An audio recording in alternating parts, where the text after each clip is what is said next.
আসসালামু আলাইকুম প্রিয় খামারি ভাইরা, চলুন আজ আমরা কথা বলি পানির পিএইচ এবং অ্যামোনিয়া নিয়ে।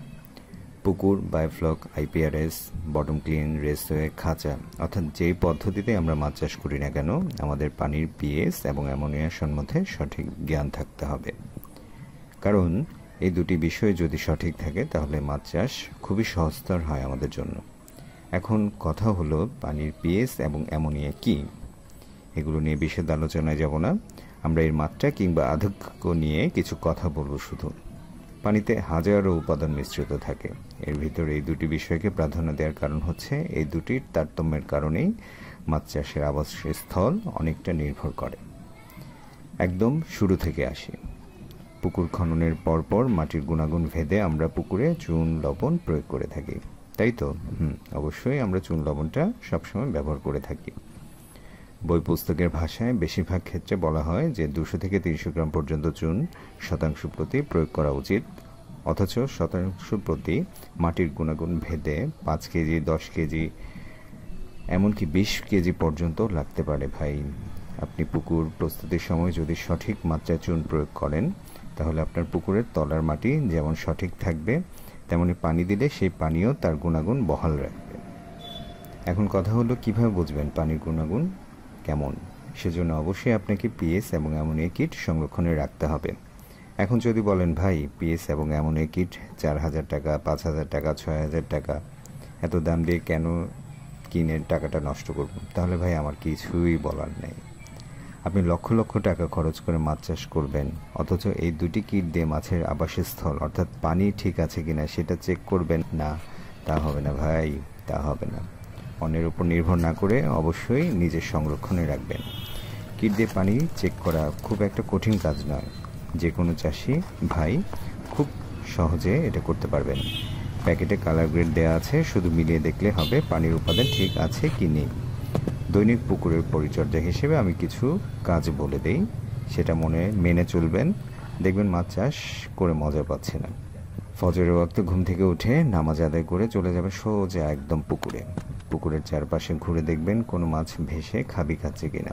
যদি এমন হয় তাহলে বড় পাতিল দিয়ে পুকুরে ঢেউ খেলার ব্যবস্থা করে দিবেন। ফ্রেশ পানি দিবেন কিংবা এয়ারেটর মেশিন থাকলে সেটা চালিয়ে দিবেন। সাধারণত মধ্য কিংবা শেষ রাতের দিকে পুকুরে অক্সিজেন শর্ট করে। এরপর মাছকে চাহিদা অনুযায়ী খাবার প্রয়োগ করবেন। চাহিদা যদি থাকে 5%, ধরুন চাহিদা যদি থাকে 5%, তাহলে আপনি খাবার প্রয়োগ করবেন 4-4.5% পর্যন্ত। এতে মাছের শরীর ভালো থাকবে, সুস্থ থাকবে। অর্থাৎ পুরোপুরি 5%ই খাবার প্রয়োগ করবেন না। পুকুরের পাড়ে দাঁড়ালেই বুঝতে পারবেন পুকুরের পানিতে গন্ধ আছে কিনা। পানি একটু নাকি নিয়ে গন্ধ নেওয়ার চেষ্টা করবেন। যদি দেখেন যে স্বাভাবিকের চেয়ে পানি একটু কম, বা স্বাভাবিকের চেয়ে পানি একটু অন্যরকম, তাহলে অবশ্যই পানি পিএইচ এবং অ্যামোনিয়া চেক করবেন। পিএইচ সাধারণত আমরা কত রাখি? পিএইচ সাধারণত আমরা 7.5 থেকে 8.5 পর্যন্ত রাখি। যদি পিএইচ বেশি থাকে তাহলে টক জাতীয় কিছু প্রয়োগ করুন, যেমন তেঁতুল, ভিনেগার, লেবুর রস, এই জাতীয় কিছু, অর্থাৎ টক জাতীয় কিছু। আর যদি কম থাকে তাহলে চুন প্রয়োগ করুন। আমি আগেই বলেছি চুন, লবণ এই দুটো উপাদান যেটার ব্যবহার পুকুর প্রস্তুতি থেকে শুরু করে মাছের হারভেস্ট পর্যন্ত পুরোটা সময় আপনার কাজে লাগবে, তাই এটা সঠিক ব্যবহার করতে শিখুন। আর অ্যামোনিয়া হলে কি করবেন? অ্যামোনিয়া হলে আপনাদের করতে হবে, আমি যেহেতু বায়োফ্লকে মাছ চাষ করি তাই প্রথম থেকেই আমাদের কার্বন সোর্স হিসেবে পানিতে চিনি, চিটাগুড় বা লালি প্রয়োগ করতে হয়।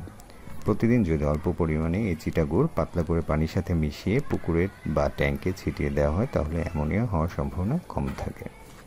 তবে মনে রাখবেন পুকুরে প্রোবায়োটিক দেয়া থাকতে হবে।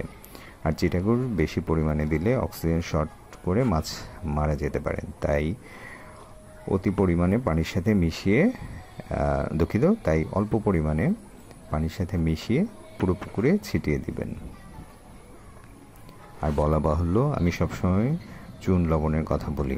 এই লবণ যদি পানিতে ছিটিয়ে দেন তাহলে অ্যামোনিয়া সহ অন্যান্য ক্ষতিকর গ্যাস দূরীভূত হতে সহায়তা করবে। এছাড়াও পুকুরে ছাই প্রয়োগ করতে পারেন। ছায়ে যে কত অজস্র খনিজ উপাদান বিদ্যমান রয়েছে সেটা কল্পনাতীত ভাই, কল্পনাতীত। তাই পুকুরে ছাইটাও প্রয়োগ করতে পারেন। সব কথার মূলে আপনারা চুন লবণের প্রয়োগ সঠিক মাত্রায় করুন, তাহলে দেখবেন যে মাছ চাষ করে মজা পাচ্ছেন, মাছের রোগবালাই কম হচ্ছে, দ্রুত বৃদ্ধি পাচ্ছে, আপনি সফল হচ্ছেন একজন উদ্যোক্তা হিসেবে। ঠিক আছে ভাই, এতটুকুই আজকের ভিডিওর বিষয়বস্তু বা আজকের প্রতিবেদনের বিষয়বস্তু। দোয়া রাখবেন আমাদের জন্য। ভালো থাকবেন। আসসালামু আলাইকুম। আল্লাহ হাফেজ।